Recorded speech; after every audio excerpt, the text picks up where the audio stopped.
All right, ladies and gentlemen, welcome to another episode of the Stone Disclosure. I'm your host, Trey. You guys already know for anybody who watches it. And I have been given the honor finally to get this intelligent woman on this platform. I'm going to let her introduce herself and we'll take it from there. I'm Valeria, and I really appreciate being here. It's my honor as well to participate and interact with you. So, for anybody who doesn't, well, nobody will really know who she is.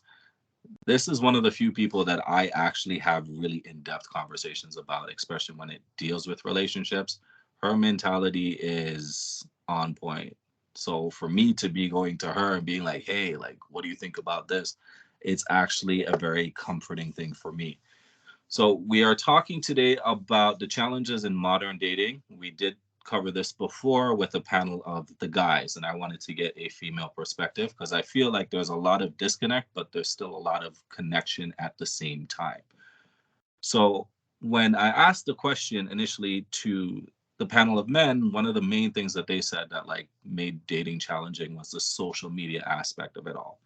And you yourself had a kind of idea of that. So, do you think that social media is causing a bigger issue when it comes to modern dating? Absolutely.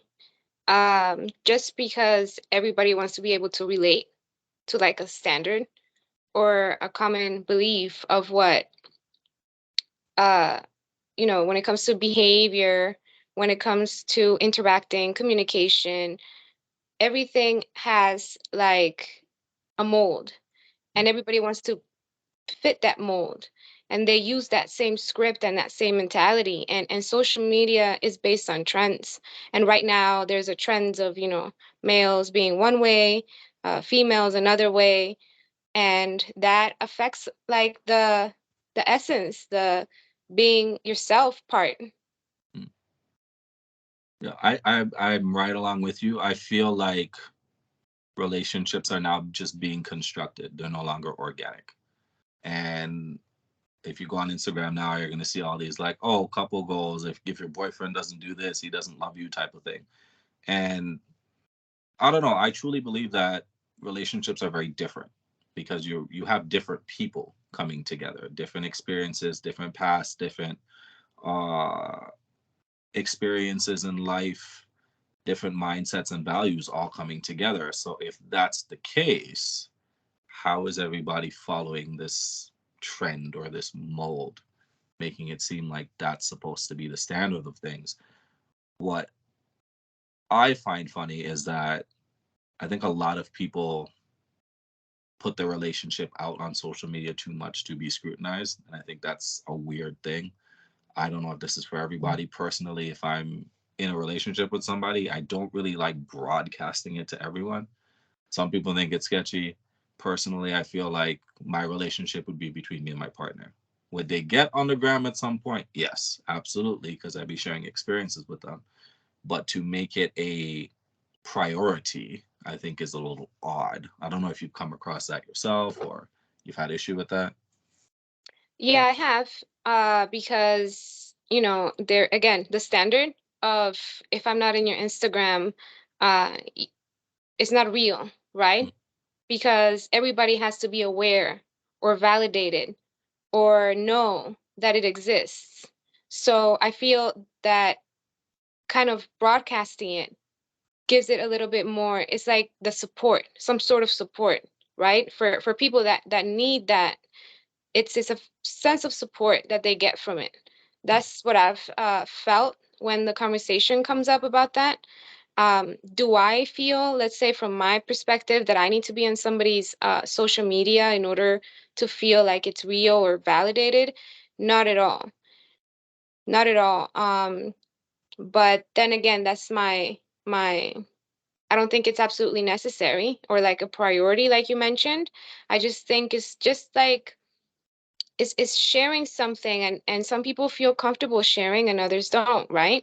Just as much as some people want to post a picture of like the material things that they have, not everybody does that. Just as much as everybody wants to post about everything they're doing throughout the day. Not everybody wants to do that, but it doesn't take away from your purpose in what you're doing, or what anything means to you, or the value of it. Sorry, yeah. Mm. Yeah, I find it cheapens it. I think it cheapens your relationship. I think it makes your relationship more for show than anything else. And I don't know. I'm personally a person where, like, if I take photos of things, I have the photo. It's in my phone. I can look it up whenever. I don't need to like broadcast it to everybody. If it's something special, sure. But if it's like just some, oh, we went on a date here, okay, great. Like, who needs to know that? That's not really a big deal for me.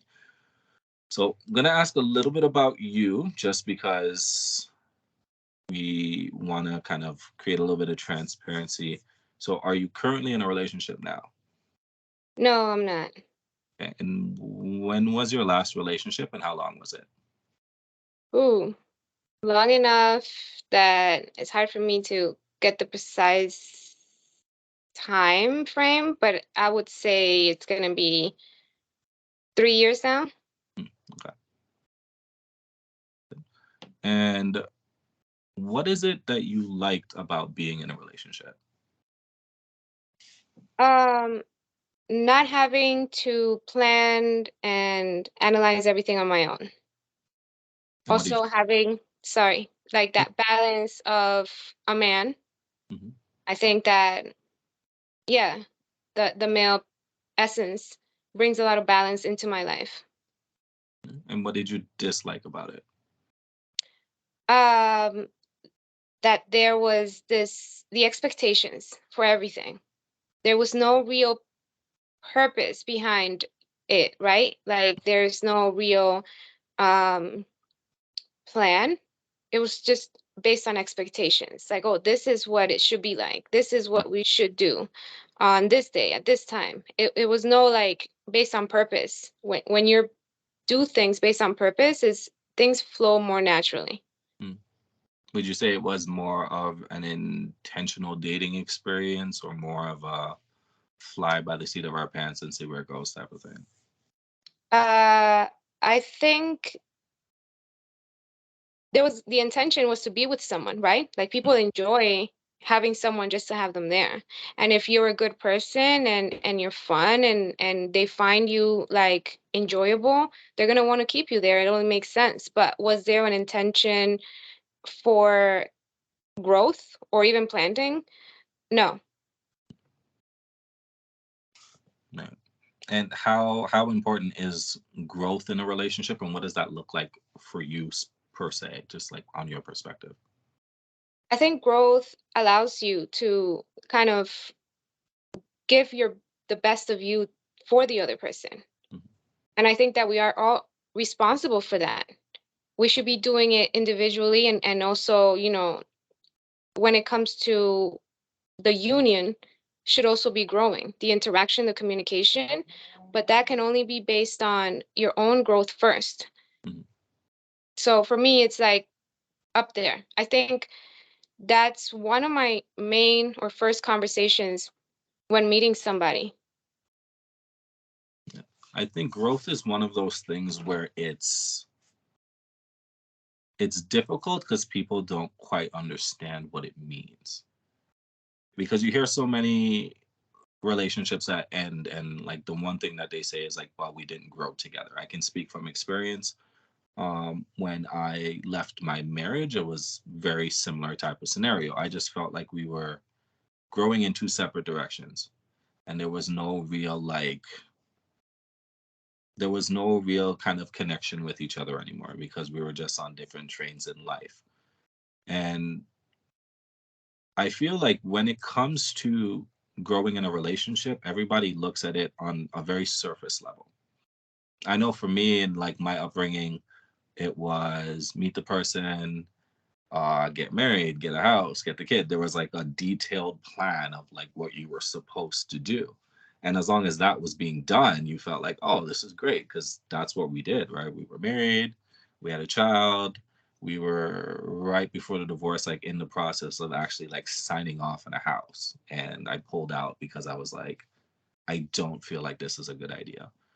But it to me it was because our mentalities were not complementing each other anymore. I think we just became either very adverse from each other or almost too similar to each other, where there was just no actual real connection anymore. It was more of a we're just going through the motions type of thing.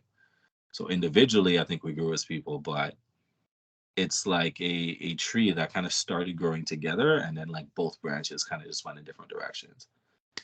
So I think with growth, it's just kind of one of those things that I personally think the only way you're going to grow together is to have some sort of plan and like to intentionally be working towards that goal all the time. Because if me and you are both working towards the same goal, when we're growing, we're still kind of growing in the same kind of direction because we still want a similar outcome. So that's my whole thing on that. Do you have anything to add or? No, I agree with that completely. I would just say I think right now the growth is focused on the other person Mhm, and not inward, right? mhm, So it's more it's harder for you to kind of, from the beginning, there should be a conversation that kind of establishes, you know, what is your purpose? Like your picture as a whole, what is it, mhm, right? And then it's a little easier to kind of manage, I guess, both people in the relationship. mhm, Whereas it's like, where am I growing? Like, what do I want to do? Where do I see myself going all the time? And independent of the other person and not coexisting. I think that's where it's more of a slippery slope where you start to grow apart more than together. mhm, And then again, you can also get into like all the influences from outside, all the standards like that are being placed on relationships. One thing that you touched on is kind of having your own like individuality in your relationship. You didn't use the actual word, but I felt like that's where you were headed with that. How important do you think that is? Because I feel like there's a lot of relationships where people feel like if you're off doing your thing, it's a bad thing because you're not including your partner. How do I feel about it? Yeah. I think it's important because it goes back to the whole conversation that's trending right now, the whole female and male energy.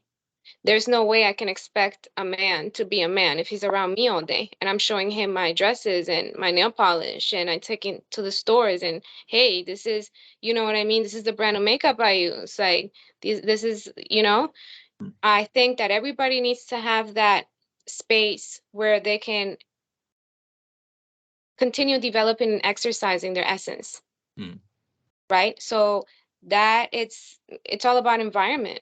And if a male doesn't have that environment where he can kind of obtain and also exercise that, uh, I want to say strength, I don't know, mentally or however, then the whole doing everything together kind of loses that balance that I was talking about from the beginning. mm. Yeah, there was a term I had heard. It was a gentleman. I think he was a guest on a podcast, and he said that he went through something that was called estrogen flooding. And what it was is he lived in a household with primarily women. It was just him. He was the only male. And I can speak from experience because I went through something similar.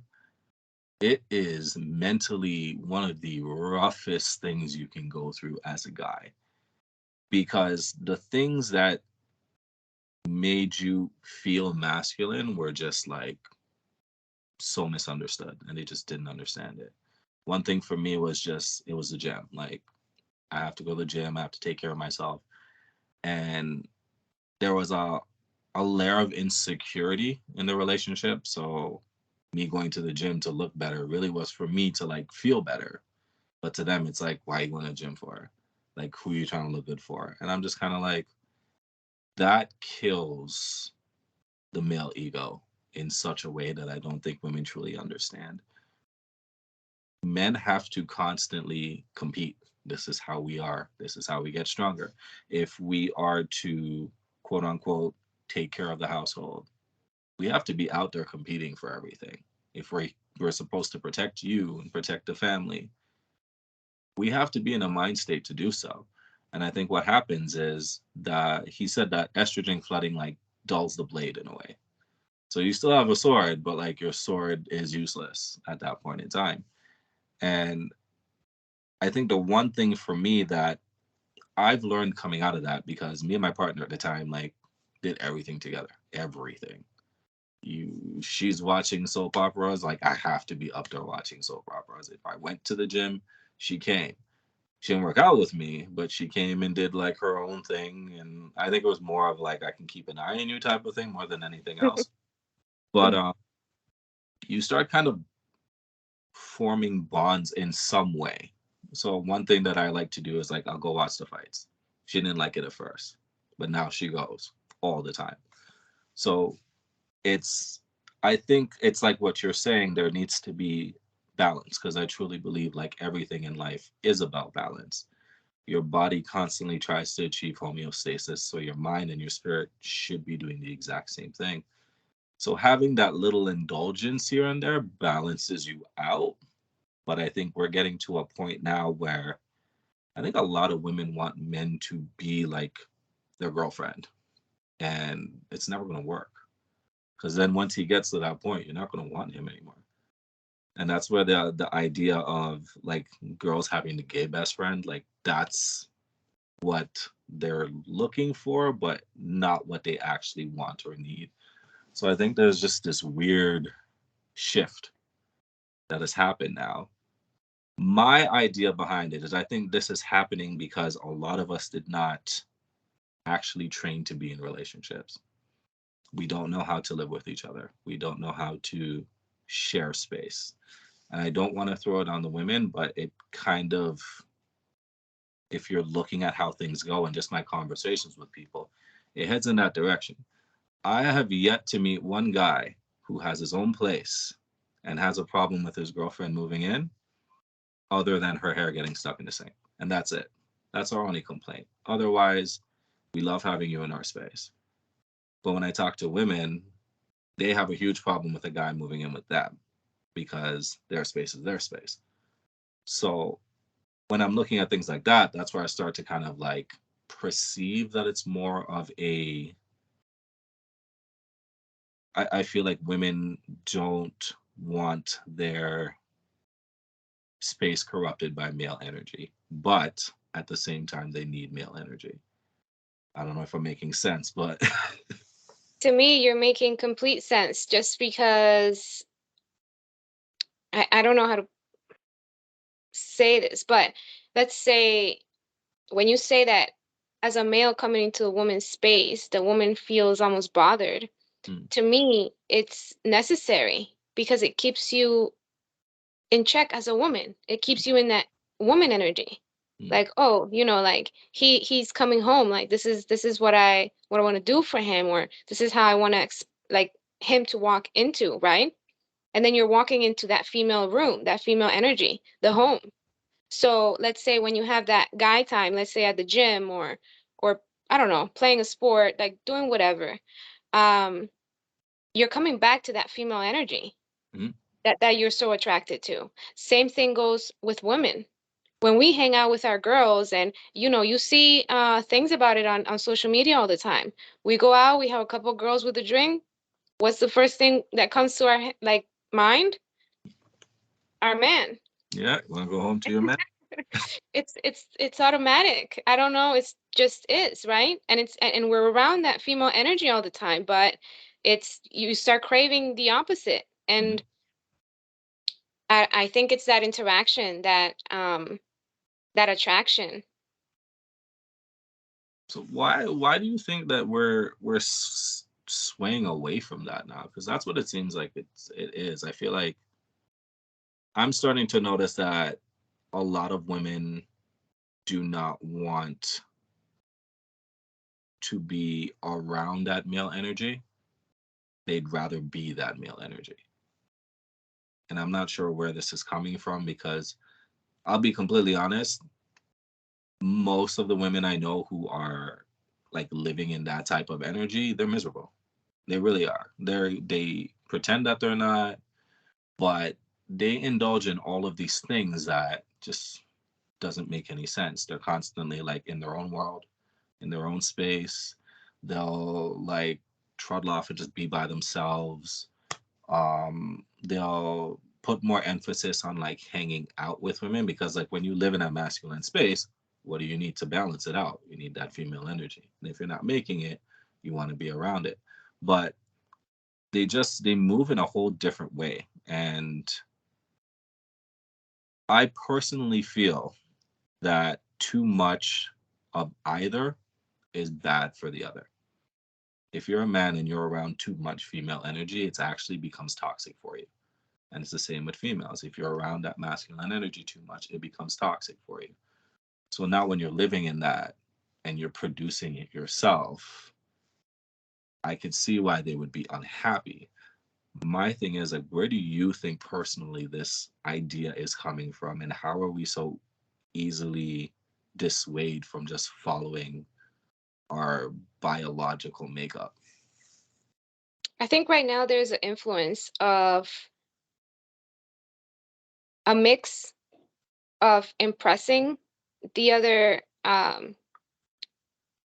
gender and at the same time challenging the other gender.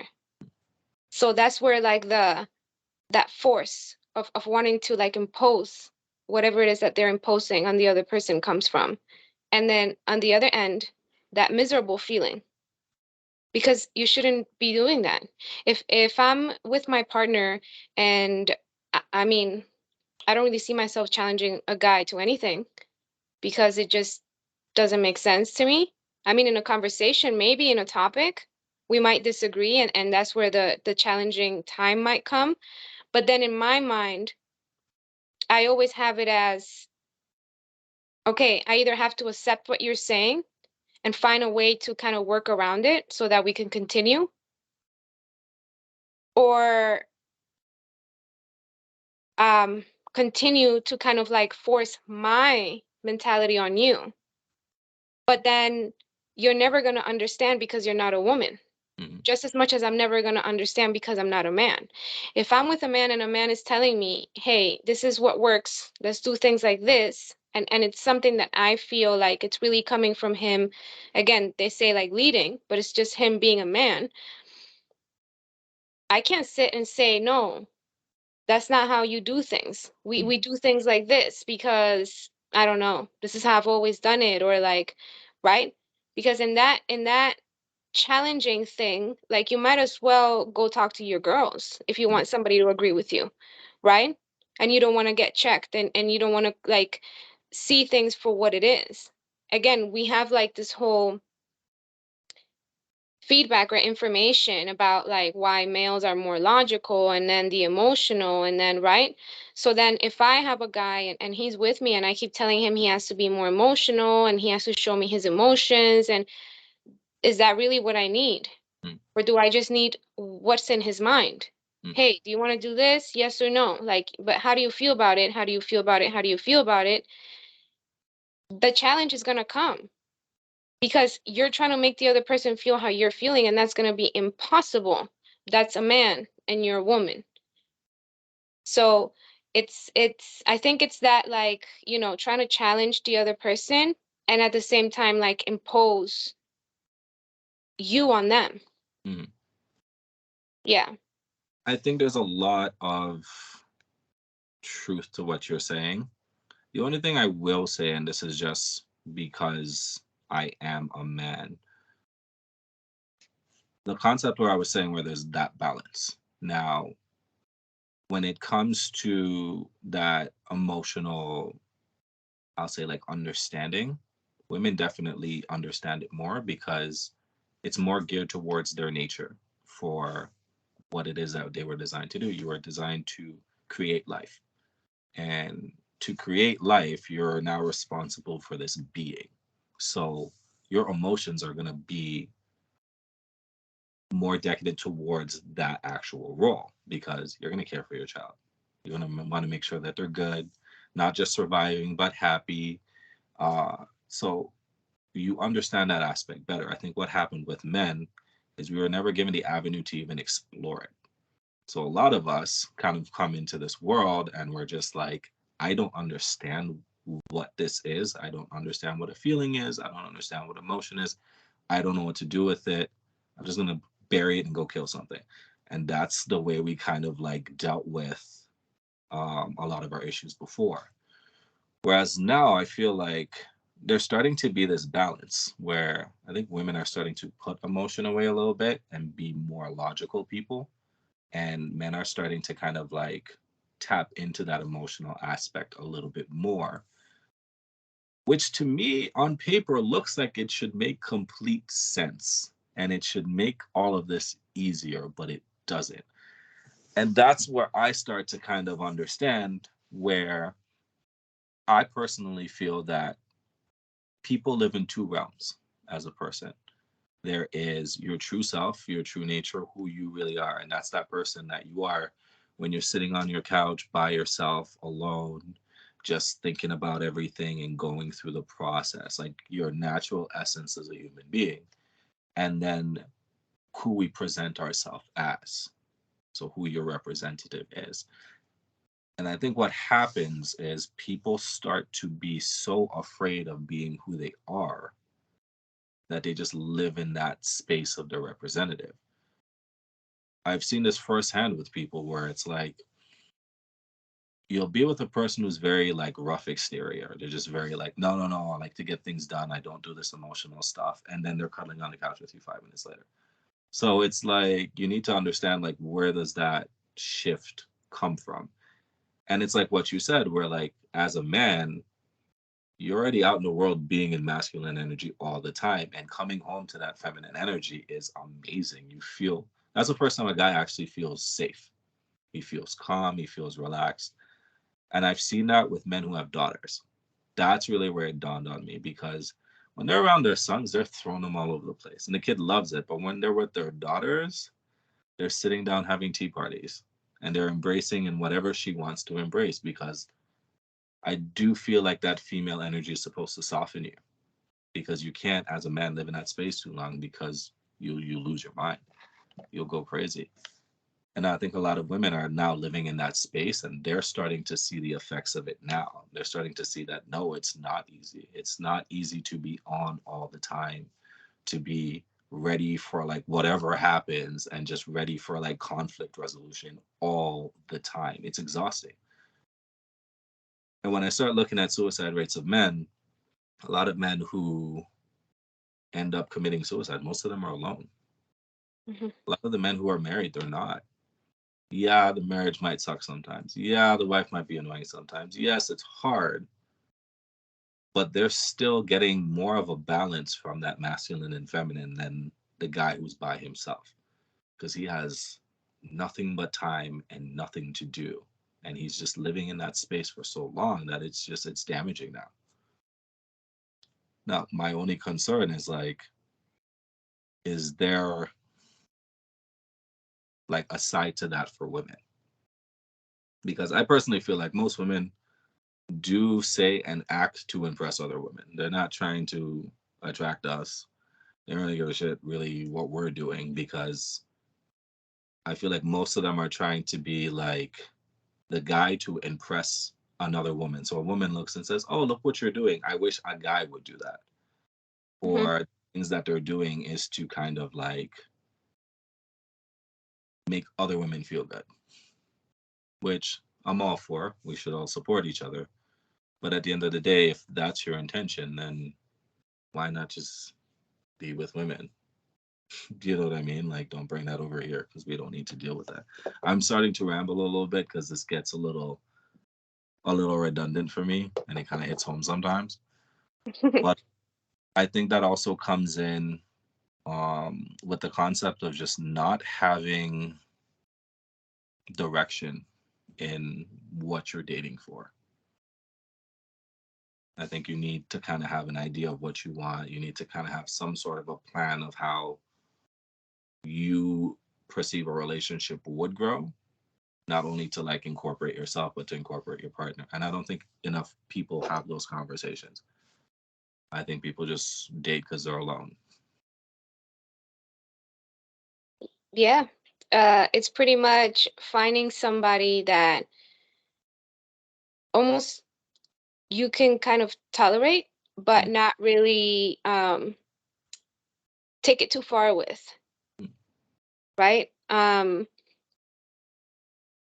I hmm, I think going back to what you were saying, that things have shifted a little bit with women becoming a little bit more logical. I think it comes from that whole independent mentality or lifestyle. It's the go, go, go, get it done. There's no time to sit down and cry or like have empathy for anybody because I'm focused on me, me, me, right? So that how beneficial is it? I think it depends on each particular woman, depending on, again, what you're saying, on their purpose and what kind of life they see themselves having. Nowadays, you can kind of have like, it's like making your little ice cream cone. Like you can have a little bit of this and a little bit of that. Now you can really customize like the type of relationship that you want to have. There mm, is no common uh goal for everybody like there used to be. Like also something you mentioned before, a while back, people had a common goal. Oh, you meet the person, you get married with them, you'd want to have a home and children. Now everybody has their own like flavor, like that they want, right? Like a particular way, let it be 50-50, I don't know, 60, like 40, I don't know. Sometimes more drastic, like, um, does it cover your needs though? mhm, Because then we're going into the conversation that you're bringing, like depression and feeling lonely, and then people just look for someone just not to feel lonely, mhm. but they continue with that mentality and that's lifestyle. And it's the pressure, it's the pressure that comes from society and I think the way that we live now.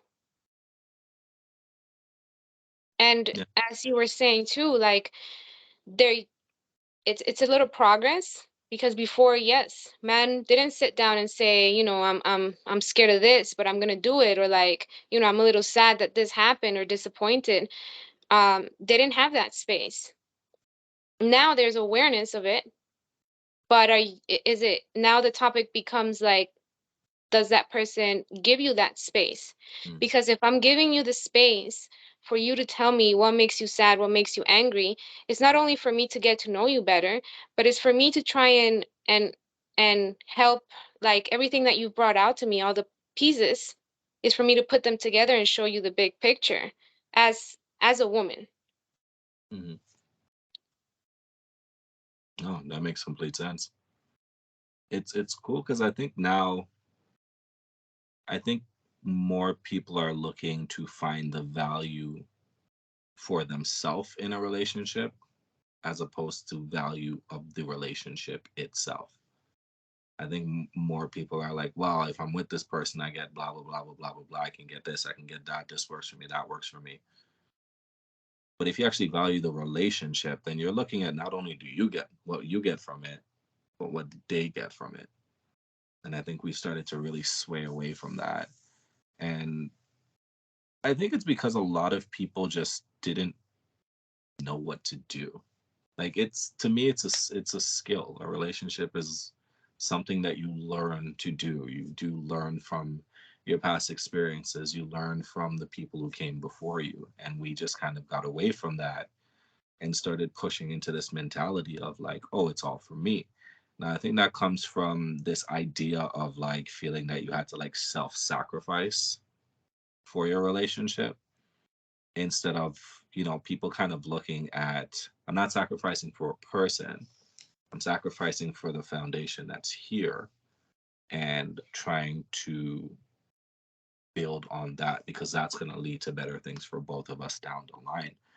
Now, when I think of like self-sacrificing in a relationship, has that ever been like something that you felt that you've done, and what was your thought process coming out of that type of situation? Have I ever felt like I was self-sacrificing? Yeah. Yes, but not in a negative way.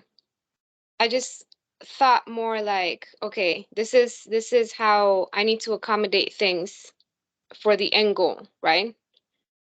Did I feel like, okay, I'm doing this and then the other person is not responding? That's when I feel I'm self-sacrificing. I feel like when it's like a one-way street, that's when it becomes real self-sacrifice because I'm basically giving everything up or putting everything, on hold or to the side or away for the outcome of this, and then the other person is not. I would say that's when it feels like self-sacrificing.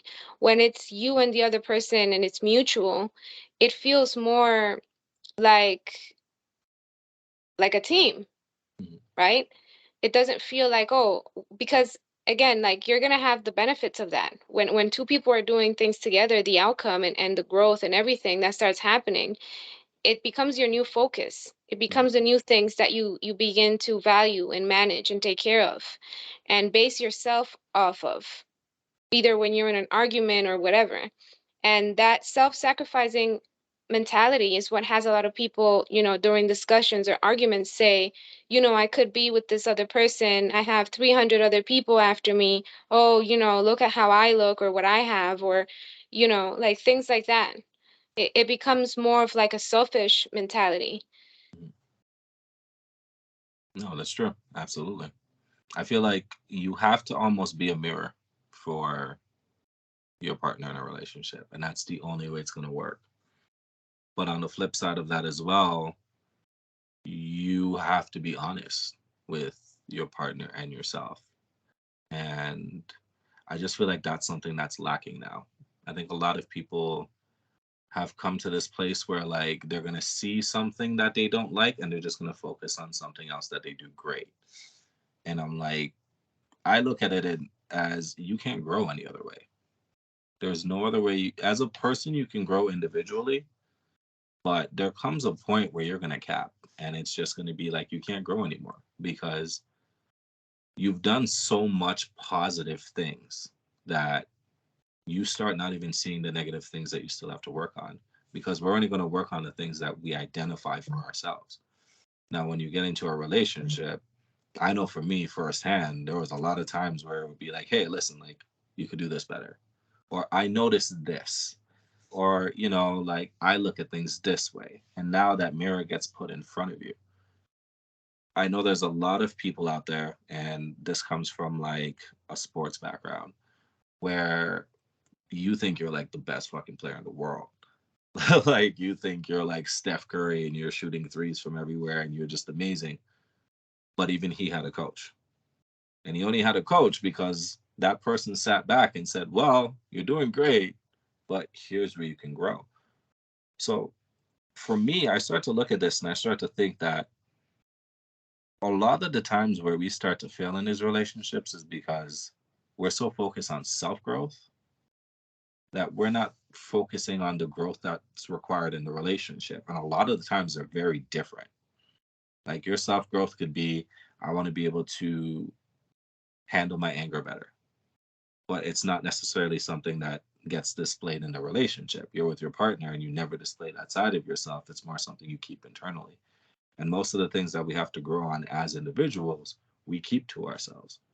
We don't really let it out. And it gets triggered in the relationship. But I feel also that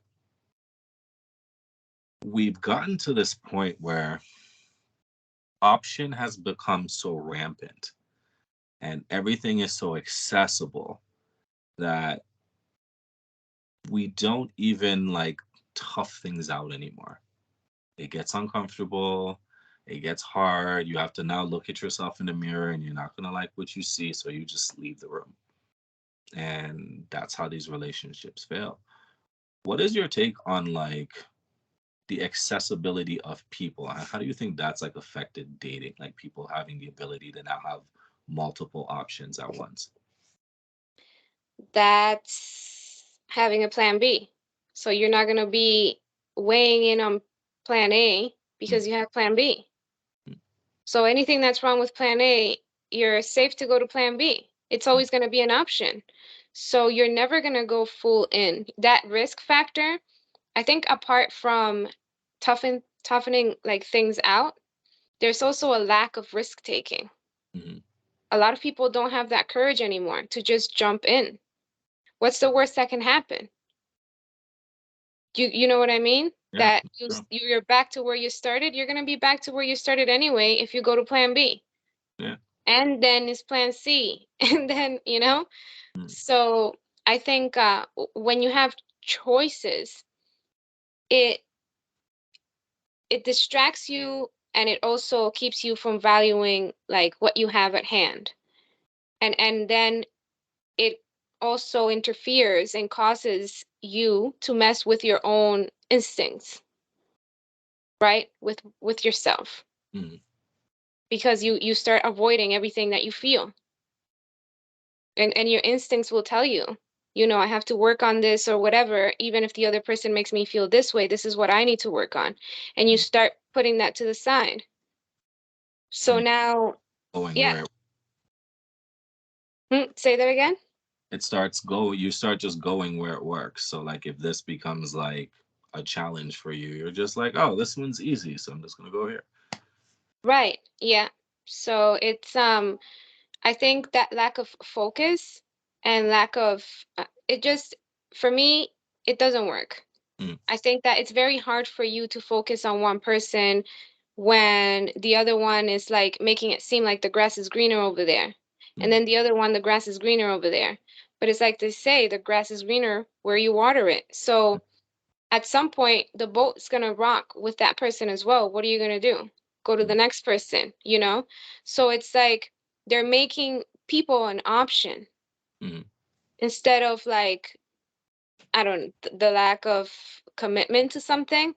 I think when people have a lack of commitment, let's say in some area of their life, it's going to be extremely impossible to have a commitment to another person, let alone if they're able to have plan B, C, D.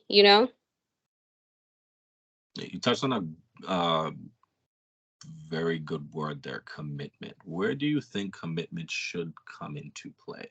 So I know a lot of people who are like, when they're getting to know people, they're talking to multiple people. When does that actually become dating? Because in my mind, once you start dating is where the commitment should actually start kicking in. I think that dating is okay. Hold on. Are you asking where commitment should come in? Well, no, I believe commitment comes in once you actually start dating the person, because it Hmm. doesn't like date one person Monday, another person Tuesday. You're never giving your full Yeah. energy to one person, and you're kind of just picking and choosing little things that you like, and you're gonna wind up in a scenario where you're like, if you could put all of them together, they'd be perfect, but that's like impossible.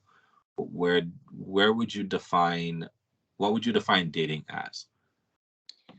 Okay. So, on a personal, I think from personal perspective, I would define dating as taking the time to get to know somebody.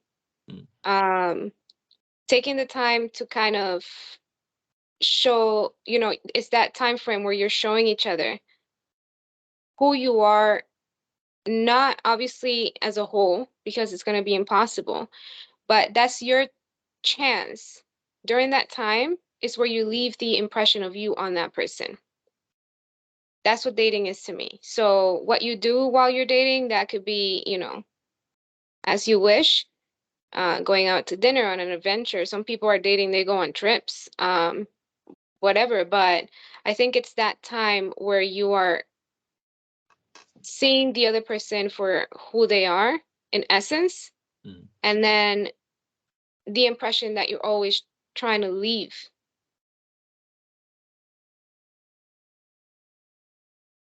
No, actually, that's a very good definition.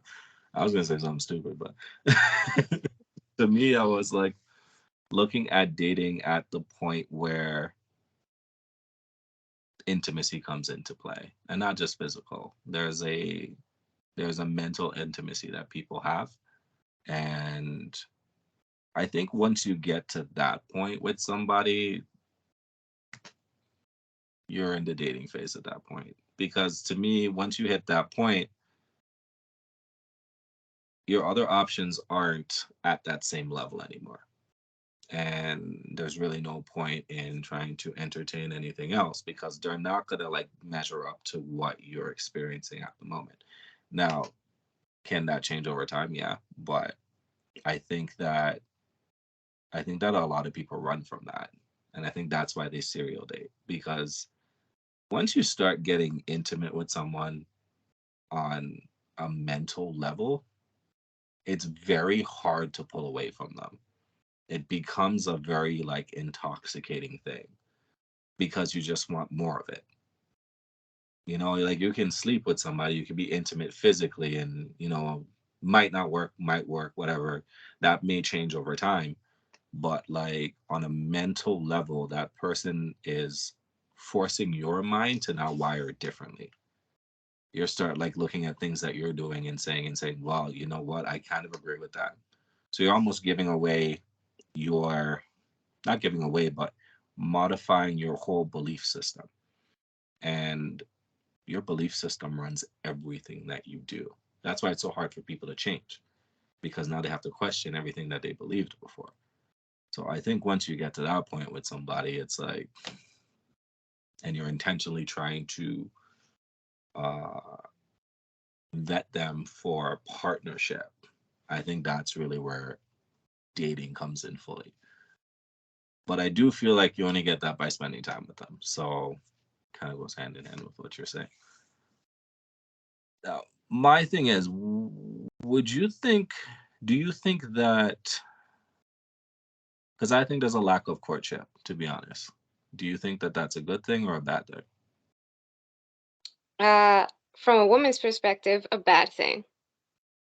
I don't confuse courtship with chasing. Hmm. I think there's a very thin line between those two. Uh, I don't think men like chasing either. I think that um, there is like a perceived interest, I guess, Hmm. and then that's when you know you're courting. Hmm. But now it depends on what does each person define as courtship. A lot of people like to be approached differently, or yeah, taken Hmm. out differently, dated differently.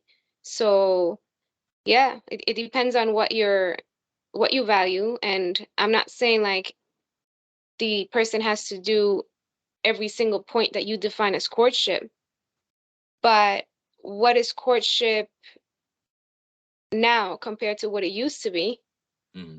I think is the question, right? So courtship to me is extremely important. It shows interest.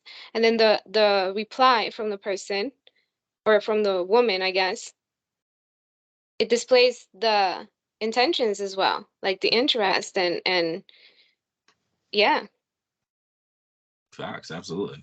I think it's, I think courtship, I look at courtship as if you were getting a job, because if you're serious about the job, you're going to spruce up your resume, make sure you send it in on time, show up for the interview dressed up. You're serious about showing your intention to get to that next plateau with that person. And I will say this, guys actually do like chasing. We do. We just get tired of running forever. I view guys as a cheetah, and women view guys as a hyena.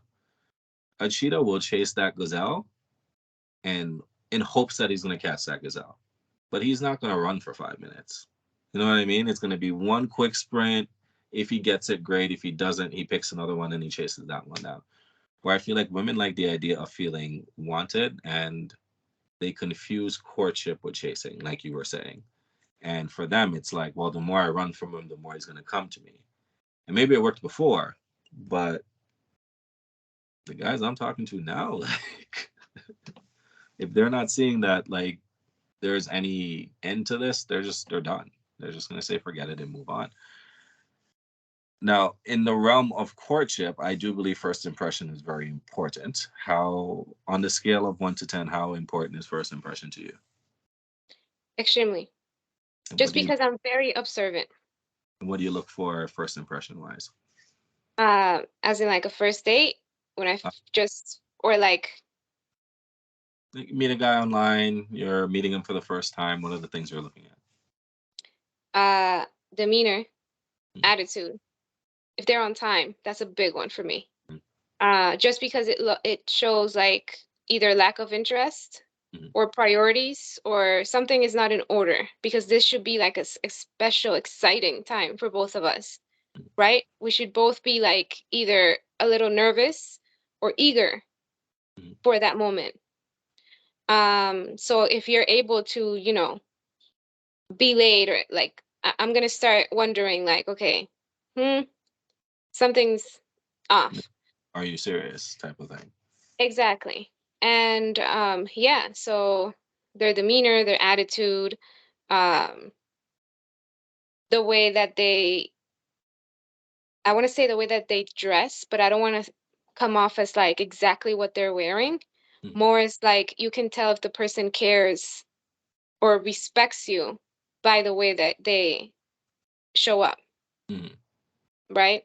So it's not the same as if I show up in my sweatpants than if I come, with a nice dress and put mm. together, right? You can tell, like, okay, she really put herself together to come see me, to get Yeah. to know me, right? So I think it's part of the experience. People forget that things like, okay, I'm gonna start getting a little deep, but people forget that when you meet somebody, you're going there for the experience. Mm, Yes, you're going there for the person, but it's the actual experience. And we as I don't know, as humans, like we are based on experiences. When you have a pleasurable time with someone, that keeps playing on your head over and over and over again, and you can't wait to do it again. And you keep thinking about all the details. But then when you have a horrible experience, you're like, oh no, I don't want to do that ever again, you know? mm, So for me, first impression is extremely important for that reason. Like I want to leave thinking about the person mm. and wondering like, oh my God, I can't wait to see what else that person has or how we're going to interact next time. So first impression is extremely important. And you leave wanting more. You just want more. And you're just like sitting there in anticipation, like, oh, is it going to happen next week?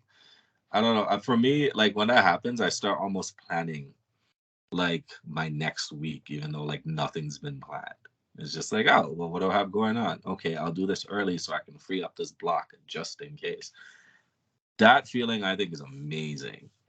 I think that is one of the best experiences I've had in the dating market, even though I'm kind of getting to the point where I'm like, I might just disappear for a year.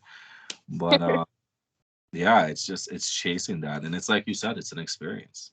All of it is an experience from when you wake up in the morning, you're thinking about it. You're making breakfast, you're thinking about it. You're getting ready, you're thinking about it. I think it's I think it's something that we take for granted nowadays. And I think we now believe that it has to be a spectacle to be an experience.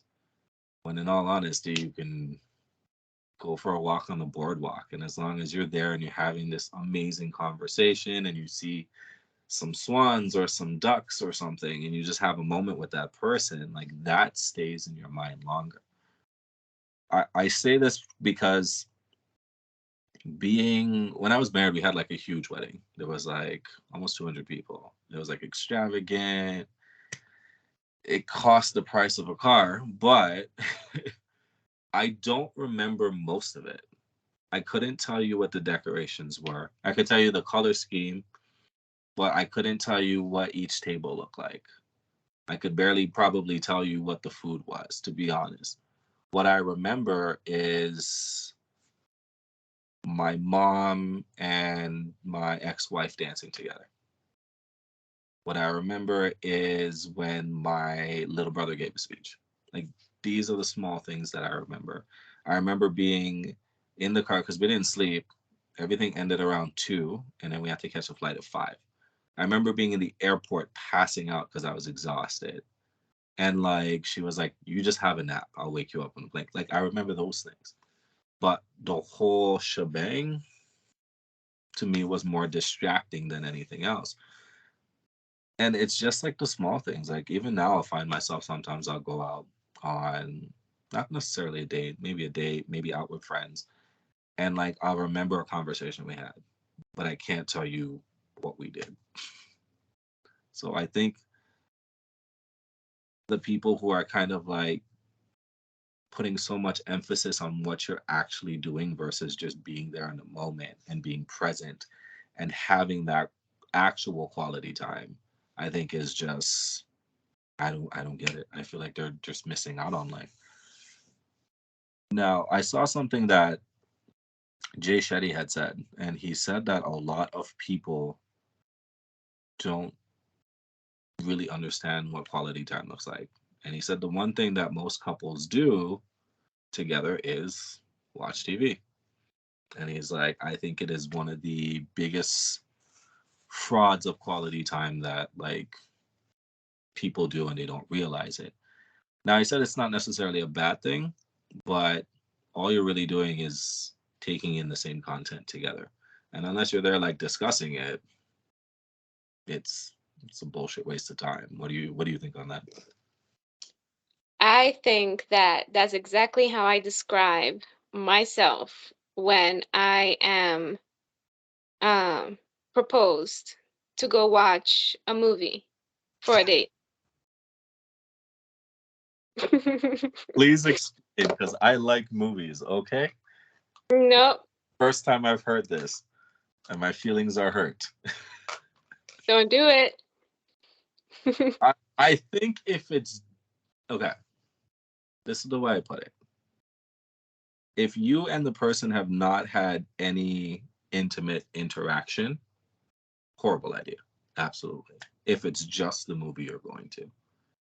But if you go see a movie and then you go out and have dinner after, then now you have something to discuss and you make that room for intimate conversation. That's how I proposed it because somebody else had said that. Because I asked them what their worst date that they remember was, and they're like, "Oh, he invited me to a movie," and I was like, "Movies are awesome." But she did say like that's all they did, so I was like, "Okay, I get it." How do we get away from that? Because I feel like so many people do that now, and I know for myself, if I'm sacrificing time for somebody, we're going somewhere and we're trying to have an experience together, and the phone comes out, unless it's an emergency, unless it's something important, I don't want to see it. And I've said that before, and someone got upset, and I'm like, well, you can go about your business. How important is, well, not so much important, we know that it's important, but in those scenarios, what do you do? Like if you're on a date with a guy and he's like on his phone taking on Instagram or some shit. You know what? It's happened to me before. I think it's happened to a lot of people before. It's just one of those experiences that you can't avoid because everybody's on their phone right now for multiple reasons. Sometimes it's family, sometimes it's their business, right? But I think that going back to what is quality time, if you are planning on spending quality time with someone, then you should, part of planning is being prepared. Mhm. So it depends on what quality time means to you at the end of the day. Because if I haven't seen you for the whole week, or I've been waiting for this date for weeks, and I show up and you're just content because I'm there, but you're not present, Mhm. right? So it's like, what is the point of us being together at the same time, present physically, if your mind is not here? Mhm. So I think it's disrespectful. Um, not even just dating. I think in the regular, like if you're going out, if I'm going out with one of my friends and I'm having dinner with her and she's on her phone most of the time, it's like, what was the point of this, right? So I think quality time has to do with something that allows you to both be present in that moment and being able to take in the other person, Mhm. right? So yeah, it's happened to me before, and I've also brought it up, and I've said, you know what, like I'd rather you do whatever it is that you have to handle first, and then if you have time, later on we'll talk again. Mhm. But yeah, Yeah, no, I agree with that. I think it was I think it was actually Jay Shetty's wife that said this too. She was like, I would rather 15 minutes of you being present than being around you for 40 minutes and you're not. She's like, they don't add up to each other. right. Yeah. I also feel like a lot of people don't know how to be in that space though. I think everyone is so used to just disconnecting from human interaction when they're ready. Because like unless you are able to have that kind of chemistry with someone, it's awkward. Let's be honest. If you're with talking to somebody and you guys have very little in common, the only thing you want to do is like run, but then you don't want to be disrespectful about it. So I think that's very telling. And I say this to a lot of like my guy friends. Like, if you're on a date with a girl and she's on her phone for more than 40% of your date, then just don't take her out again. They're not there for you. Like, the rest of the world exists, but at the same time, like, I have a son. So if it's like regarding my son, I'll be like, okay, well, I need you to hold on for a second. But I'm not going to be there scrolling on Instagram. I'm not going to be like checking the news. Like, I don't care about that shit. Like, I'm there to spend time with people. And I think that again falls into the realm of being intentional. And I think if there's one thing I want people to start doing is start being intentional when you're dating people. You will save time, you will save money, you will save heartache. Because at that point in time, you're vetting what you want in a person. You're vetting the values that they have and what it provides to you at that point in time. So when you go out into that space with them, there's a higher chance of like you guys actually having connection other than, well, we're just going to go and feel it out and see how it goes. Because you're not going to be intentional with somebody if you feel like they're not intentional with you back. You're just wasting your time. And for some reason, we stopped doing that. I think for some reason, it was just the idea of being in a relationship. And that's what bothers me now because so many people, it's just kind of like, oh, I have a boyfriend, but you have a boyfriend to say you have a boyfriend, or you have a girlfriend to say you have a girlfriend. And I don't get why that matters. Like I don't know. That's just me and my rambling mind. Now, one thing that I constantly hear coming up, and I want your take on this, having friends of the opposite gender. Are you okay with that, or are you not okay with that?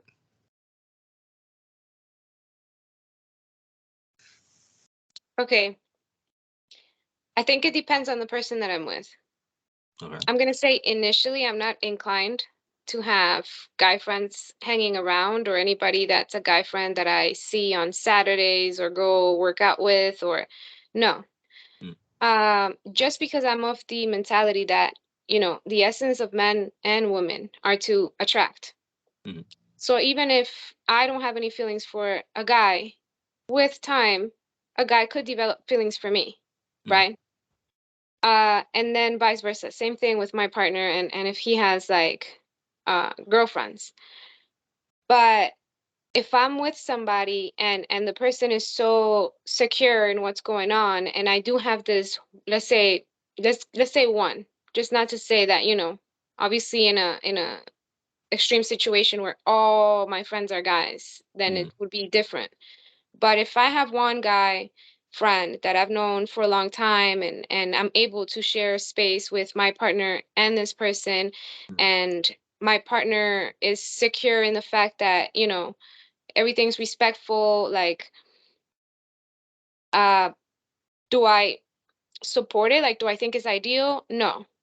mm, But I do acknowledge that, it's possible.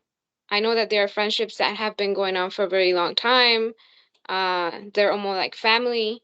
mm, I know that. But let's say from my perspective as a woman, if I have the person that I'm with and he has a best friend and he loves and enjoys time with that person, That's female energy. Mm-hmm. That's somebody that he is like coming to almost the same way that he would come to me as, right? That's another perspective. That's another input for him. And I don't think that my partner would feel comfortable me going to another man for perspective or for anything because that's why he's there, Mm-hmm. right? So it's almost like it could become like challenging in a way. And it might, depending on how it's handled, it depends. Like I said at the beginning, it depends on the person that I'm with. And the reason why I say depends is also because I know myself well enough that I'm of the mentality that if my person feels threatened by whoever, let it be reasonable, right? And not somebody I met yesterday, like Yeah. somebody that I have like intentions with and it's solid. And this person, for X or Y reason, feels uncomfortable, the other person has to go. Because Mm-hmm. like I said in the beginning, I don't think like a man. Mm-hmm. And if my man is telling me, um, this person is not good for you. They always get you around these habits. I've realized that when you hang around with them, like this and this happens. Like he's giving me his point of view, not just for me, but how it's affecting the relationship. Because essentially, my behavior transferred to the relationship. So I think that I will say nowadays I don't support it Mm-hmm. just because of the way everything is. Right now, everything is like a slippery slope. Mm-hmm. Nothing is defined. Everything is justified. Um, you know, yeah, I would say I don't support it. I think when you focus on something, and if you're focused in your relationship, you're not going to be focused on your friends as much. Mm-hmm. Even if they're like, for me, if I have my girlfriends, I'm not going to be spending the same amount of time that I used to when I didn't have someone as when I am with someone. Mm-hmm. So, going from that to like a guy friend is, I don't support it. Mm-hmm. But again, it could be circumstantial. Yeah, no, I've heard multiple answers for this question, and I've been on the fence for it for a while. And I think it's until pretty recently where I looked at it very in depth, and I started to really, when breaking it down, realize that it's not practical. It's not practical to have that mentality. Now, I have friends who are like, I would never want my girl to have a guy friend.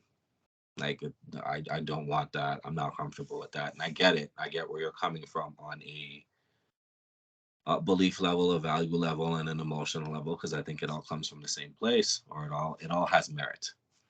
But I also believe that it's never something that was ever outlawed throughout history. It was managed. Now, I know for myself that the friends that I do have that are women who I'm really close with, I know they have my best interest at heart. So if they in any way, shape, or form thought that like their presence was threatening to my relationship, they would take themselves out on their own. They just be like, you know what? I don't think that your partner is okay with this, or maybe they feel threatened by our friendship. So we're gonna make some distance. Like they'll do it proactively. I don't even have to have that conversation with them, and vice versa. I also think that it's important with you as the person to make it as transparent as possible. And I think that's what people don't do. I think if I feel like you have this like friend who's a male, I'm not threatened by it initially. I'm threatened by it if there's always a problem with me meeting this person. I'm threatened by like if you and this person have conversations like you feel like you can't be around me. Like that's where it gets weird for me. Because me and my like friend group, whether it's male, female, doesn't matter. Like my friends are your friends. You can go talk to any of them. I can care less. I'd actually want you to bond with them, whether they're male or female, and you can make your own justifications yourself. I also like that because it gives another perspective. Like you said, if we were in a relationship and you saw some things that you were like, I don't know if this person is good for you. I don't know if this person's mentality matches your mentality. I feel like you're different when you're around so and so.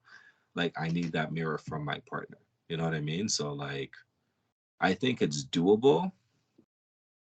I think it's impractical to believe it wouldn't happen. And I think a lot of the times when people fall into relationships where they're like, oh no, like she never had a guy friend, or like, oh, he's never had a friend who was a female. They do, you just don't know them because they don't feel like it's a safe space to present that to you. So I think, in all honesty, like, I've even grown up like seeing like great grandparents, grandparents, and notice that there's always like that one friend that you don't know how they know each other, but like they're friends and they've been friends, but they haven't talked to each other in forever. But when they talk to each other, it's like they never left.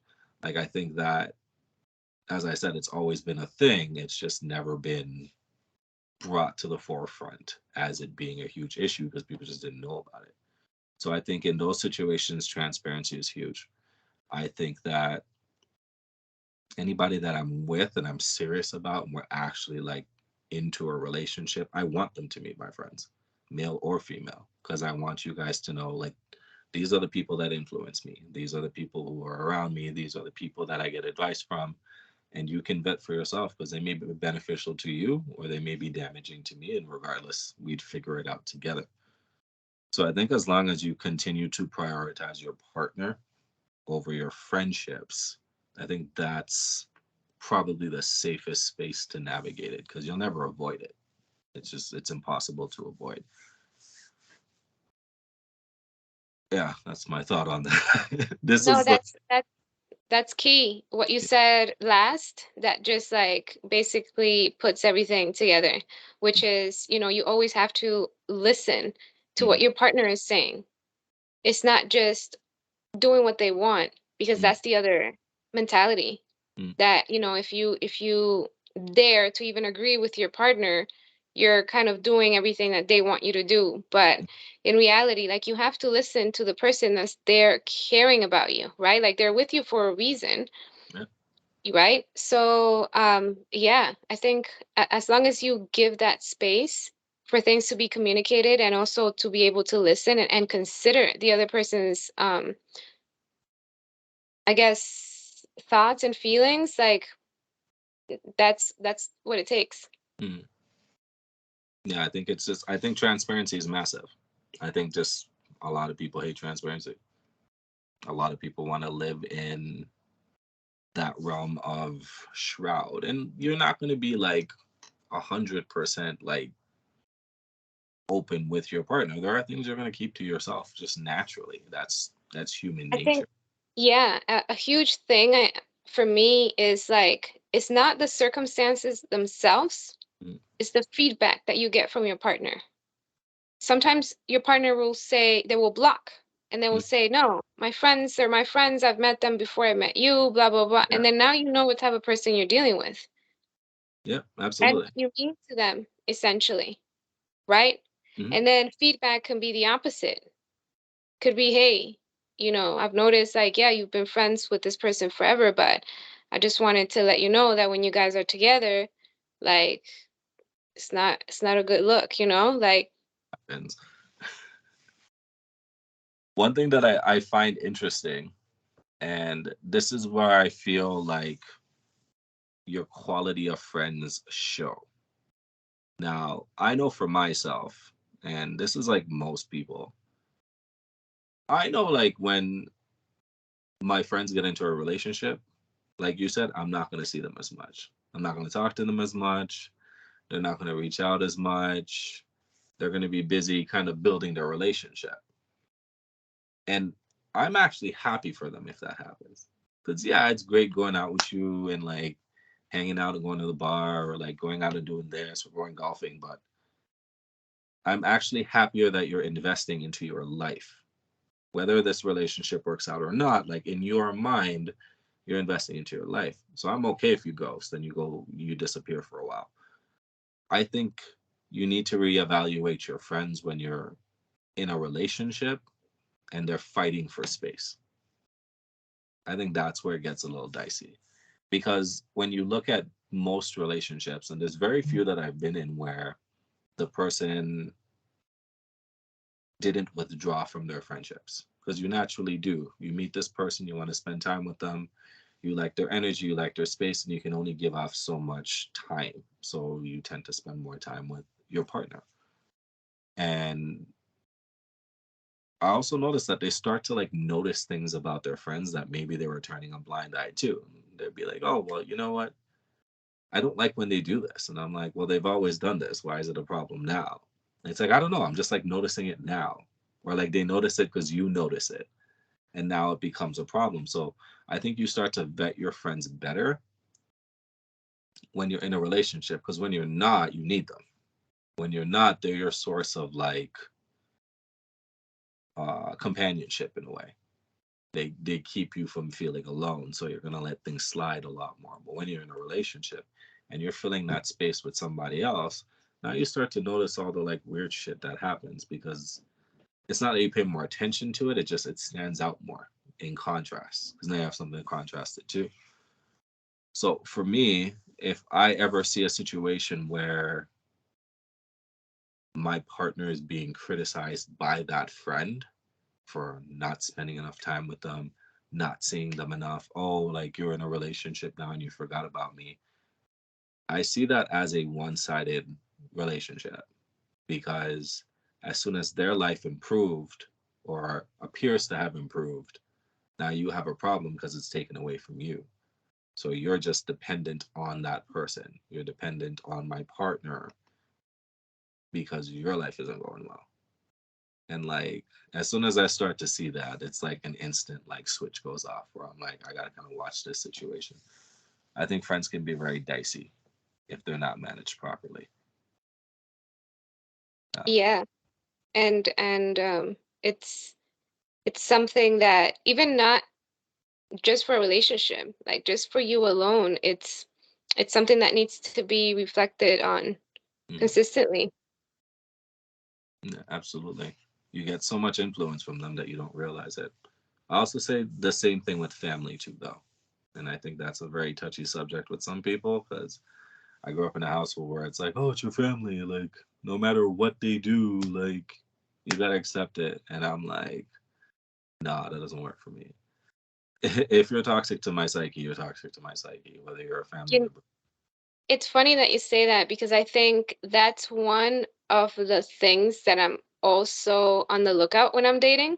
Mhm, When people don't know how to place boundaries, mhm, and they're always like they always have like they can't say no, like mhm, let it be for family or friends, or that for me is something that I look out for mhm. huge. So it's good that you mentioned that. Yeah, that like people pleasing mentality comes from trauma. I dealt with that myself, so it took a while to get out of that space. I started reading. I think that's what got me out of it. Was reading a lot. Now, one other thing that and to touch upon like the beginning of our conversation is all this like societal expectation with things. Now, with your dating experience, how has like society's perception of things made this hard for you? To be very honest, I think it's affected almost every single one of my dating encounters. Mm, Just because I feel like every not everyone, but most people are influenced by it. mm, Um, and I can smell it right away. mm, But then I say, you know what, let's continue the interaction because maybe with the experience, they'll get the feeling of like, oh, who cares? Like, mm. let's throw away the mold. Like, I like it here, you know? Care to share an But example? hmm, Care to share an example? sure. So I think like mm, it could be anything small, even from like showing up on the date. If the person's like, if as a woman I'm not all up physically on the man, it's like I'm not interested, Mm-hmm. right? It could be anything from that to like, I don't know. I don't know. It's hard for me to kind of remember Mm-hmm. because I don't keep those things as like like trauma. Yeah. But it's always something that I can sense. It's either the way that they act, Mm-hmm. the way that their composure, like I mentioned earlier. The important things during that first impression help me differentiate between somebody that's being themselves Mm-hmm. or somebody that has like society's expectations. And then I think more on like the behavior is also what comes out of their mouth, like Mm-hmm. the expectations that they have. Yeah. Yeah. Yeah. I think now with all the coaching that we are getting, I don't think a lot of people know how to kind of put this all together, because like there's what you should do based on like statistics and society's kind of output on things, but then there's how you navigate as a human being. And I think juggling the two is very hard. Now, the one thing that I hear a lot is that chivalry is dead. This has been like thrown around now for like 50 years. Do you think that's actually true, or what is your thought process on that? I've it's not dead. It's it's That's good. asleep. It's almost like you're crying, you know? No, no. I've had the pleasure of like really experiencing uh really like pleasant, I guess, treatment, Mm, respectful. I can tell when somebody's been like thoughtful, right? mm, They care for you physically, and it makes you feel like a lady. They're like watching your step if you're going down steps, like opening the door, um, things like that. But you can sense when it's being done in a natural way, mm, whereas sometimes like the way people behave don't really match the way they look, and then mm. they're pulling up with all these little things, and you're like, okay, It almost feels forced, or like they're prompting themselves to do certain right. things. Yeah. Mm-hmm. No, I've heard that. I've never experienced it. We're on the opposite side of chivalry, so but like I get it. I think a lot of guys kind of struggle with this only because again, the intention now is different. Like when that concept came around, it was a time where women didn't really like have the same freedom that they do now. So the men compensated for that by being gentlemen, and it was like a badge of honor at the time. Now I'm not saying that a lot of guys lack that or don't have that level of honor anymore. I just feel like now they have an expectation behind it. And there are a lot of women that I think because they just perceive it's supposed to be so, that you don't really get that reaction back. I think everything is like a transaction. It is what it is. It's either going to be a physical transaction or it's going to be like an emotional transaction. We help people because it makes us feel good. You don't just Mm-hmm. help people, you get a good feeling from it. Or it's something that you've been taught to do. So, like, you get a good feeling knowing that the person who taught you that would be proud of you. So now I think it's to a concept now where like if a guy holds a door for a woman, though he's not gonna ask for it, he's gonna like feel good if she's like thank you, or like acknowledges you, or makes you feel like, oh, you did something you didn't have to, and I feel gratitude for it. But I think every guy that I've talked to has come across a situation where they just walked past you like you didn't exist. And you're just like, I waited here for 10 seconds to hold this door for you to make your life a little bit easier, and you didn't care at all. So they stopped doing it. It's not a fact of like they're having more negative experiences than positive experiences. That's just the way the brain is wired. You're going to focus on the negative things more than the positive. So for every 100 encounters that they had, 90% of them probably went well, but they're going to focus on that 10% because it's what stands out. It's the time where you were just like, ah, you felt aggravated or angry because like anger and frustration is like an emotion that stands out more than anything else because we don't know what to do with it. So I like your take on it. I'm glad to hear that women still believe it exists because it's always women saying that it doesn't. So that's good. Yeah. Fellas, Personally, I think good it's work. beautiful.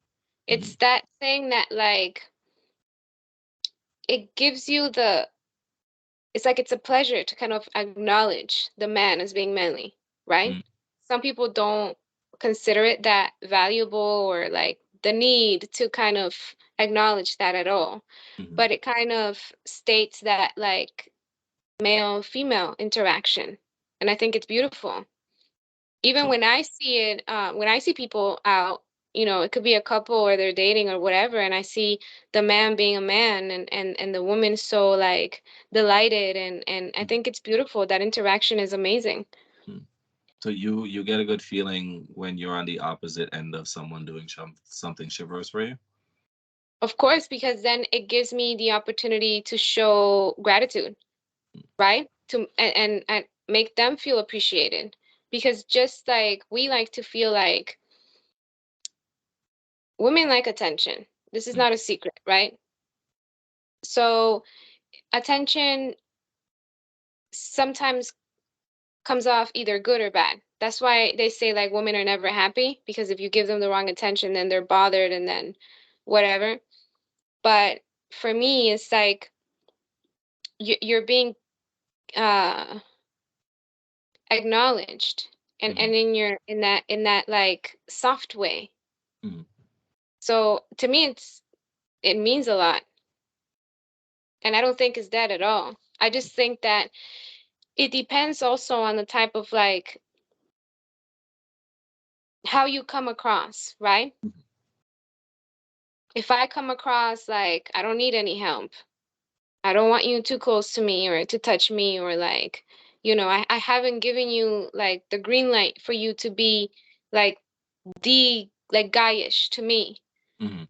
If I give off that energy, no guy's gonna want to open the door for me or like anything. It Yeah, only makes sense, right? yeah, they're gonna look at you like I'm not wasting my time on this because you're not gonna get, as the man, you're not gonna get that positive feeling back. Right. You like affected somebody stay This positive. is it's somebody that you cannot have that interaction with. Mhm. Yeah.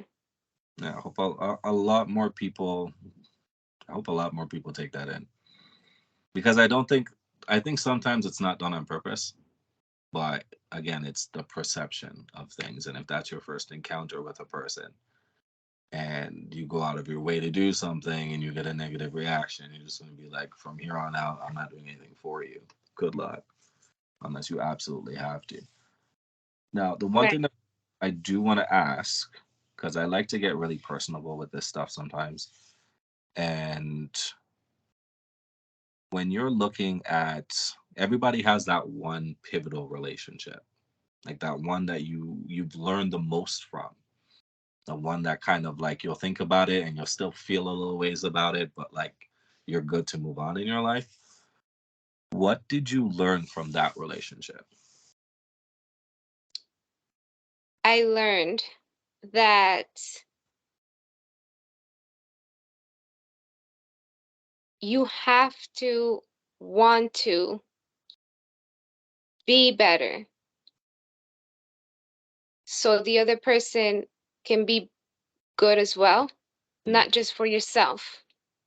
So I think it's based off like that topic of personal growth, Mm-hmm. but not just for you.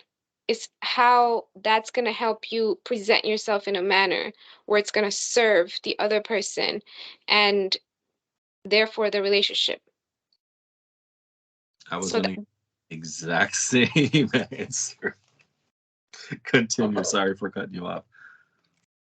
yeah, so that's what I learned. It doesn't matter how much you care, show, say, nothing. If the other person is not willing to analyze themselves to see how they can be better almost daily, it's going to be very complicated, almost impossible to kind of grow into anything as a relationship. Mm. No, that's true. That's true. And looking at that relationship, how do you think you could have been a better partner? Um,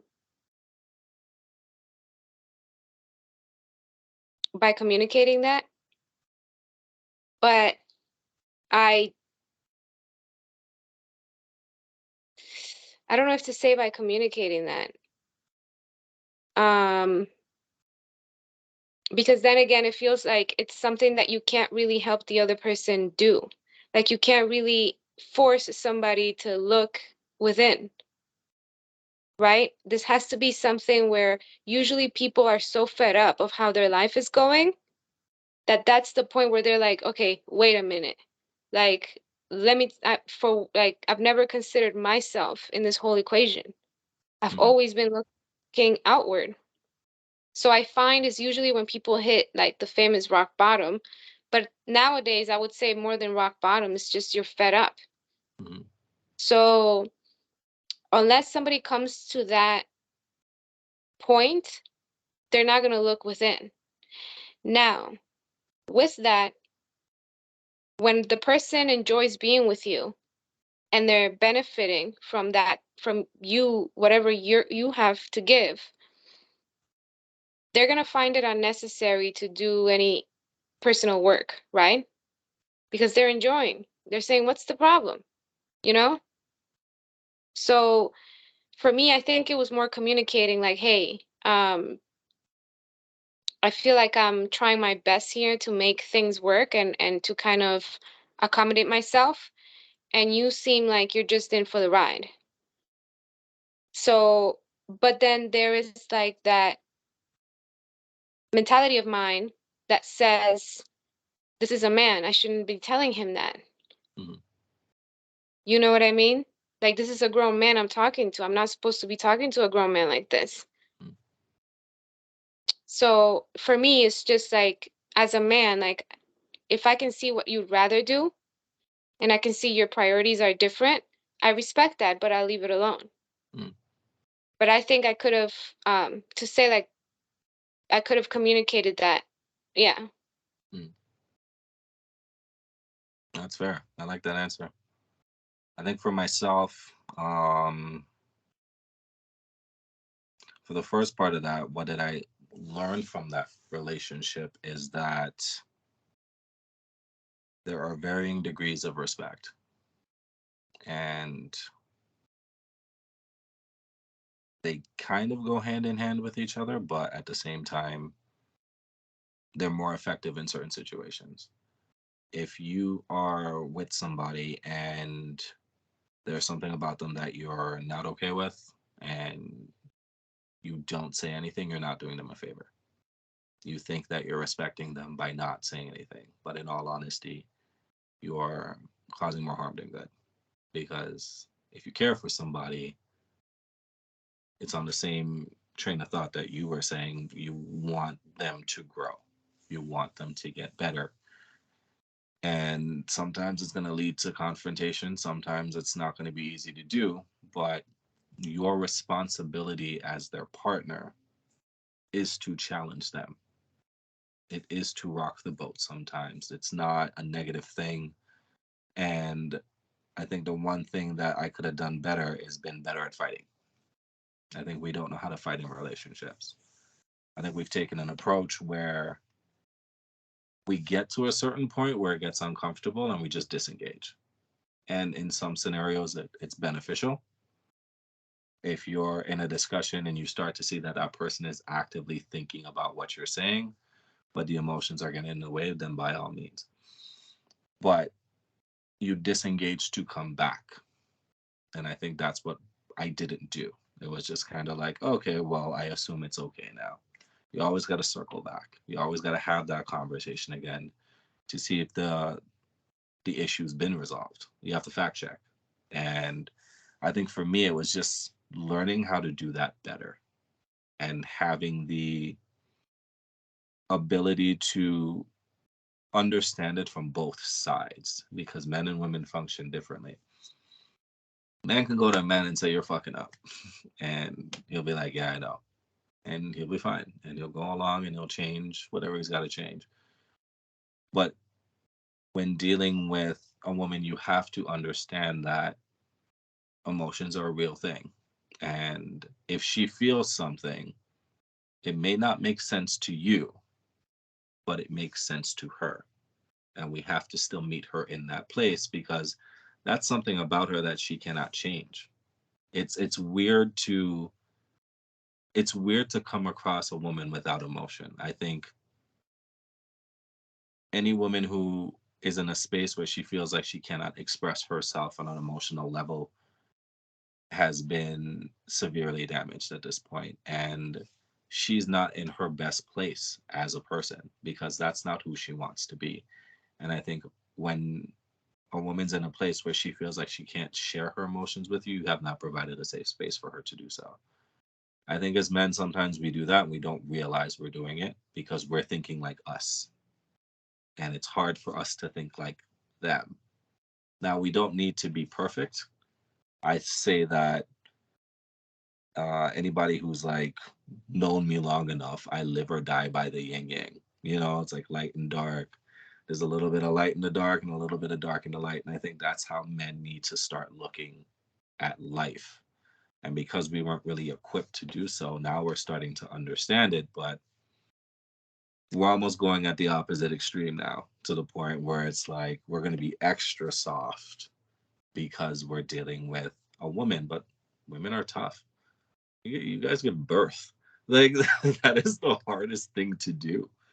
So I think because we've now taken that stance on it and we've almost overdone it in a way, it's kind of led women to modify how they function because now they can use it to their advantage. One, which some do.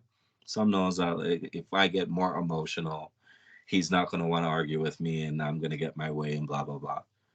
Two, it could just shut them down to the point where they're like, I can control this in a way that you can't. Now you're coming with too much. You stay over there. I don't want to deal with this. Or three, we just look soft. Like if a woman is looking to a man for security and safety, well, let's just say in any general sense, if you're looking for somebody who's going to provide some type of safety, if you call a police officer and they come to your house and they're crying, you're going to be like, what? Like someone's breaking into my house and you're hiding behind the wall, then like give me the gun, I'll go do it myself.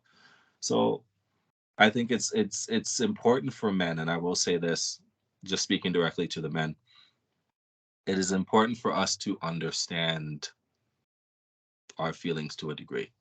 And the only way we're going to do it, and I'm speaking from personal experience, we have to live in that shit.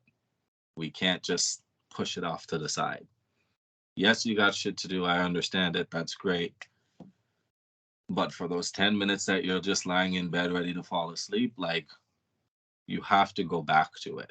You have to address it because if we leave it in the closet, it's never going to get undone. And if we're carrying that baggage with us, you can't prepare for what's next for you. I view it in the sense of like, and I did an episode of this with like baggage and luggage. You come back from a trip, and that trip is a past relationship or life experience in general. And you got to empty the suitcase out. You got to take out what you need, what you don't need, wash whatever's dirty, and you start packing for your next trip. Now, if you came from Alaska, the shit you need in Alaska, you're not going to need when you're going to like Colombia or Aruba or anywhere where it's a little bit of a better climate. And unless we do that, we're just going to be here and not improving as people. And if you're not going to be the best version of yourself, you can't be the best partner for somebody else. And you can't be like the best parent for somebody. You can't be the best anything for somebody.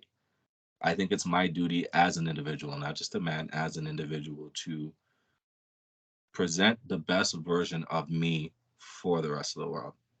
And I think if we all start kind of taking that approach,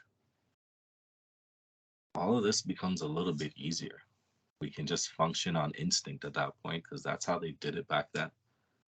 And now we're in this weird place where we're dealing with like men who are being men and considered like toxic masculine people, and women who are being women and now they're toxically feminine. It's a spectrum that I don't think any of us navigate. I do want your take on that though. What is your thoughts on toxic masculinity versus toxic femininity? I think that there has been labels running for longer than they should. And I think they're being used as a weapon and not as a tool. That's what I think. I think that, yeah, there are people that are always extreme. There always will be. There always have been. Um, but a male being toxic is just somebody that is not in control of themselves. That's it. A woman, uh, what do you mean by toxic femininity? Do you mean like the feminism Yeah, situation? like very extreme feminist. Yeah, I think that everybody's trying to like put name on things so like they can kind of play different roles as it suits them, when it suits them. Um, I don't believe in being like that strong feminine woman. I think it doesn't serve me. I don't think it covers my needs. Yes, could I do everything that a man does? Why would I want to? You know what I mean? You don't see a guy trying to do everything woman can, Mm, right? Like it just doesn't, like what are you really trying to prove here? mm, It doesn't make sense.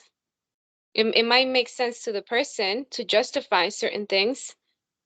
Oh, I can do it all by myself. But then I think that's where we go back to the topic of why do some women feel like their space is being invaded mm, when the masculine shows up, right? And it's because their identity shakes mm, because they've been playing this role for so long that now that a real masculine energy is in the house, it's like, who am I?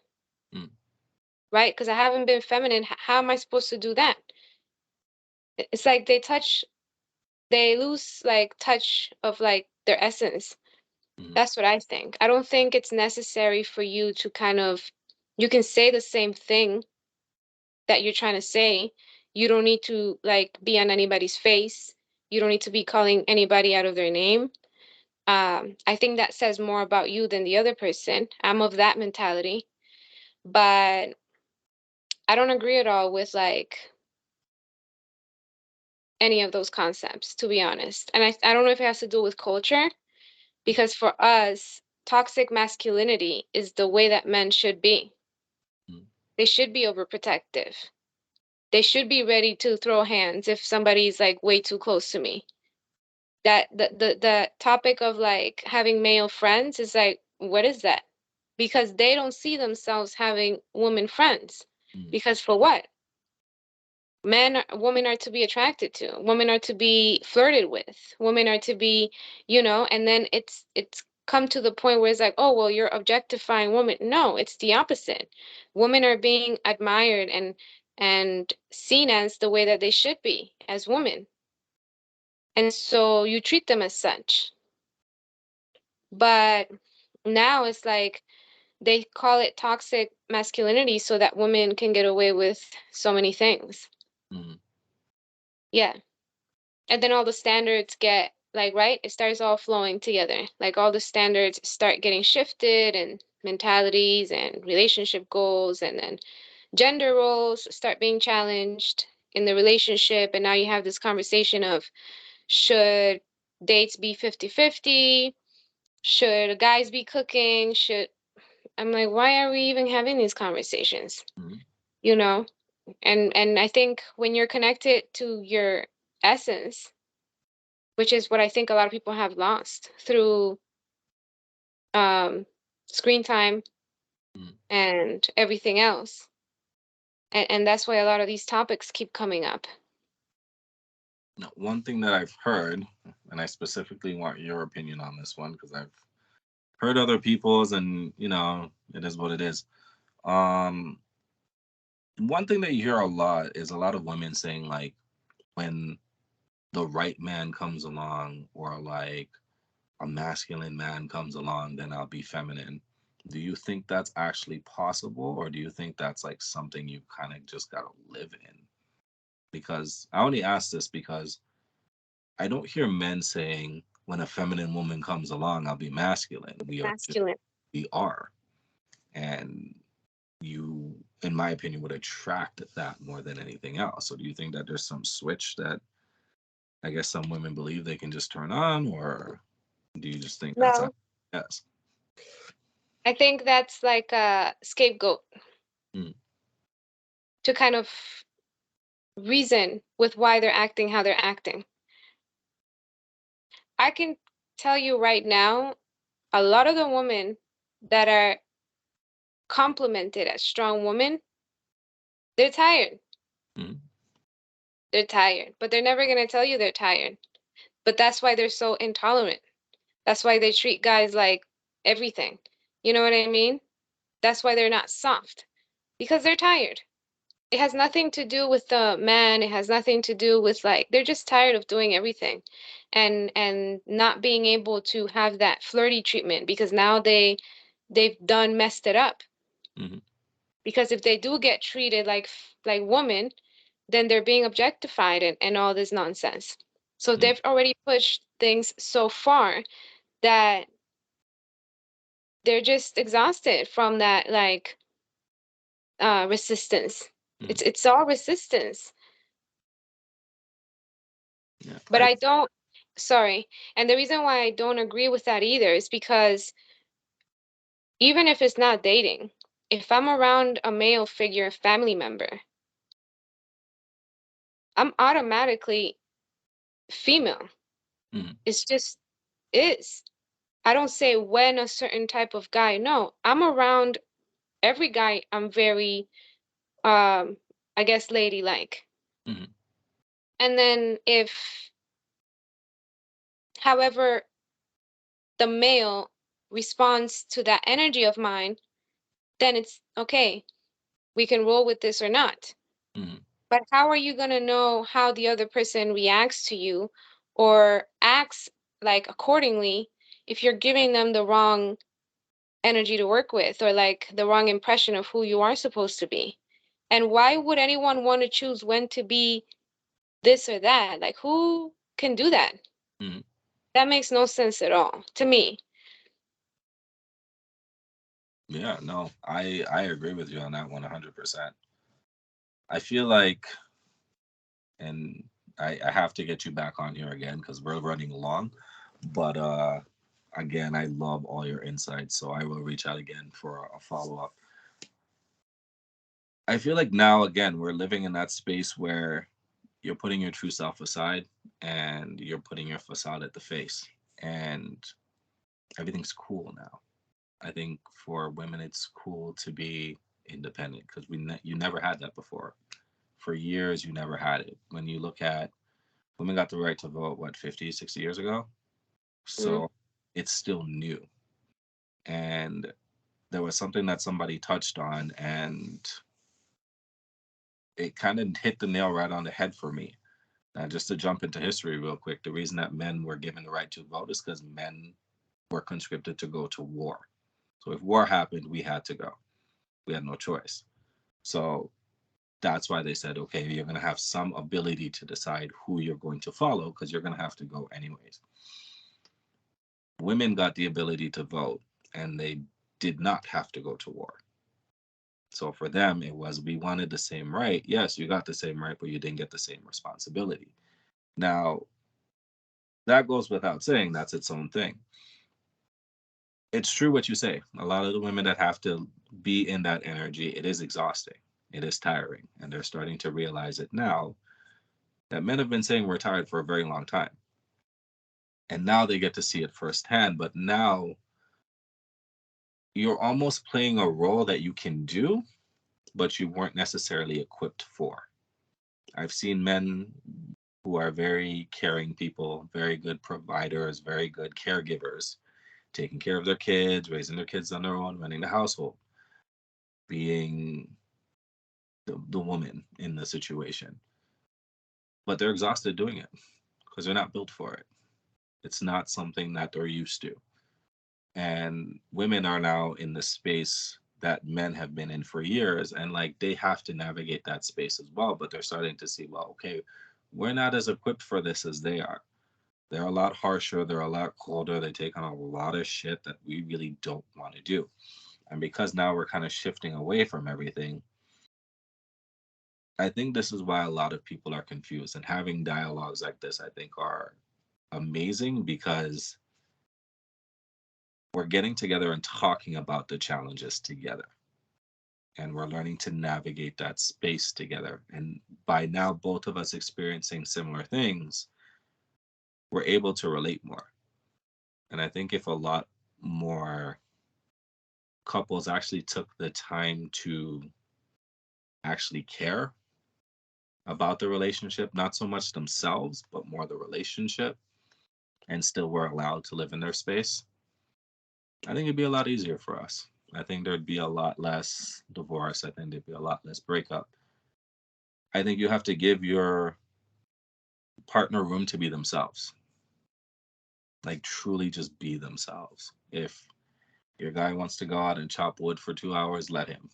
Let him go do it. You're getting firewood. Fuck it. Let him have that time to himself to be him and indulge in the energy that he needs to be in. And if your partner wants to go get her nails done, let her. Like, don't make it a problem. Don't make it an issue. At the end of the day, the more that each party lives in their essence and lives in their own energy, when it comes together, it's going to be amazing because the reaction is going to be bigger. And I think a lot of us lose that spark in a relationship over time because that's the one thing that everyone says. I don't feel that spark anymore. I don't feel that oomph anymore because you're around each other so much, you start becoming the other person. And you don't want to do that. Like, I don't want to become my girlfriend. She doesn't want to become me. But it happens naturally. So as long as you still have that space to navigate and still kind of be you and still build yourself in that obelisk that you want to create for yourself. If you're a man, it's like, oh, I want to go to the gym and be in the best shape I can possible, which letting women know we're not doing this to look good. Men like to go and push themselves. This is how we prepare. We have to go and suffer in order to become better. And the one thing that I do hate is the way kind of feminism has spun everything. And I don't care what people think on this. It is what it is. In my opinion, what it's done is it's detooled everything and it's taken away value from things. It's taken away value from why men started being able to vote in the first place. And now it's just confusing a lot of people because it's pulling you away from the things that you actually need. And I think it was Andrew Tate who said the best. He's like, if you call a police officer, do you want a masculine police officer? Absolutely. You want to know that like the guy who's coming is going to be able to save you. And the way I'm seeing a lot of like younger soon to be men growing up is they're like in this place where they don't know what to be anymore. They don't know if being masculine is beneficial. They don't know if being more feminine is beneficial. We have like 18-year-old men doing TikTok dances and wearing dresses. And I'm not saying like to each your own, but you are now ushering the next generation after us. And if this is the direction that we're heading, masculinity is going to be gone. And then what do we have? We're just in this weird space where nothing makes sense. I'm going to give you the floor if you want to say anything else before we go. I just everything you have just said kind of sums it up.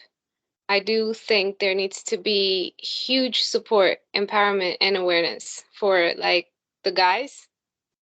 I think the attention has been way too long on women, and that's why so many people have been getting away with so many things. And yeah, it's just bringing back that balance. Mm. So I do want to do one more of these, for sure. And we're gonna get the guys and the girls together, and then we can really ask some questions. So I want to thank you for taking the time out of your day to come out. I know you're a very busy woman, so it makes me feel good that you're willing to put aside some time. I hope you have an amazing day, to be honest. And I hope Yeah. that all the positive things and all the things that you have planned for your life do come, because I know you work your ass off and you actually impress me. So that goes without saying. With that, guys, this has been an amazing episode. I hope you guys learned some things, and even if not learned anything, just kind of like took in the dialogue. And I hope it helps you navigate life moving forward. Do check out some of the other episodes that we've done. We do stuff like this all the time, and this will actually be out on Thursday. So I'm not sure what date that is, but upcoming Thursday will be out. Uh, like, share, comment, do whatever you got to do. Everyone give a huge shout out and props to Valeria for coming out. And with that, guys, protect your heart.